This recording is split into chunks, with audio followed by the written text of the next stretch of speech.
حضور کو جو امی کہا گیا تو مفسرین نے جو اس کی کئی حکمتیں بیان کی ہیں، ان میں ایک حکمت یہ ہے کہ اللہ تعالیٰ نے خود قرآن مجید میں ارشاد فرمایا سورہ جمعہ میں کہ والذی بعث فی الامیین رسولا، کہ وہ ذات کہ جس نے امیوں میں اپنا رسول بھیجا. تو حضور کو امی کہنے کی مفسرین نے ایک وجہ یہ بیان فرمائی کہ چونکہ حضور امی لوگوں کی طرف رسول بن کے آئے، اس لیے آپ کو رسول امی کہا گیا. جس طرح مکہ والوں کی وجہ سے آپ کو مکی کہا جاتا ہے، مدینہ کی نسبت کی وجہ سے آپ کو مدنی کہا جاتا ہے، اور بنو ہاشم کے خاندان سے ہونے کی وجہ سے آپ کو ہاشمی کہا جاتا ہے، قبیلہ قریش کے ساتھ تعلق کی وجہ سے آپ کو قریشی کہا جاتا ہے. اسی طرح چونکہ آپ امیوں کے لیے رسول بن کے آئے اور اس امی قوم میں رسول بن کے آئے، اس لیے آپ کو رسول امی کہا گیا. جس طرح بنی اسرائیل ایک قوم ہے اور اس کی طرف جو نبی مبعوث ہوئے ہیں، ایک نبی ان کی طرف مبعوث ہوئے،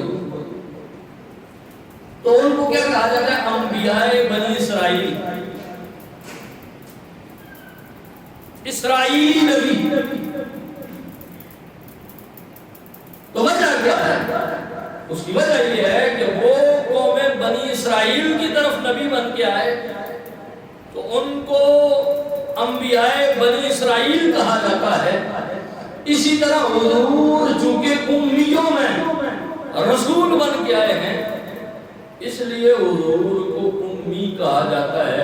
اس کا یہ مطلب نہیں ہے کہ نعوذ باللہ من ذالک نہ آپ پڑھنا جانتے ہیں نہ آپ لکھنا جانتے ہیں. دوسری حکمت،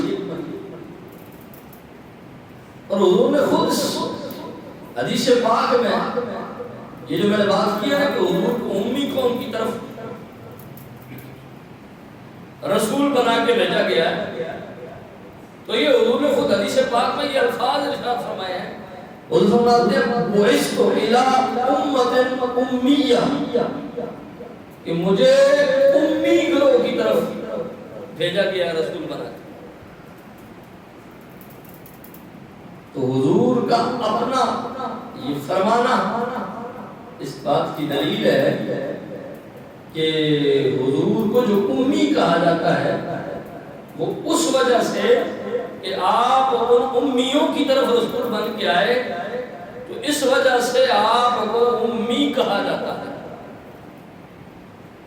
اور دوسری بات باقی رہی بات یہ کہ محبوب کریم صلی اللہ علیہ وسلم کی شان علم کیا ہے، آپ کا مرتبہ علم کیا ہے. تو لوگ تو پڑھتے ہیں نا بھول جاتے ہیں، لوگ لکھنا سیکھتے ہیں بھول جاتے ہیں، اور خاص طور میں جو چیزیں یاد کی جاتی ہیں تو اگر ان کو دہرایا نہ جائے، ان کی رویت نہ کی جائے، تو ایک وقت آتا ہے کہ وہ یاد چیزیں بھی بھول جاتی ہیں. پھر بعض اوقات انسان کی عمر میں انسان کے مختلف مراحل سے گزرنے کے بعد وہ حصہ انسان کی عمر میں آتا ہے کہ جب انسان ذہنی اعتبار سے کمزور ہو جاتا ہے، اس کے اعضائے جسمانی پر بڑھاپا طاری ہو جاتا ہے، اس کے سوچنے سمجھنے اور یاد رکھنے کی صلاحیت کمزور ہو جاتی ہے، تو پھر آہستہ آہستہ وہ چیزیں جو یاد ہوتی ہیں وہ انسان کے ذہن سے محو ہونا شروع ہو جاتی ہیں، نکلنا شروع ہو جاتی ہیں، انسان بھولنا شروع ہو جاتا ہے۔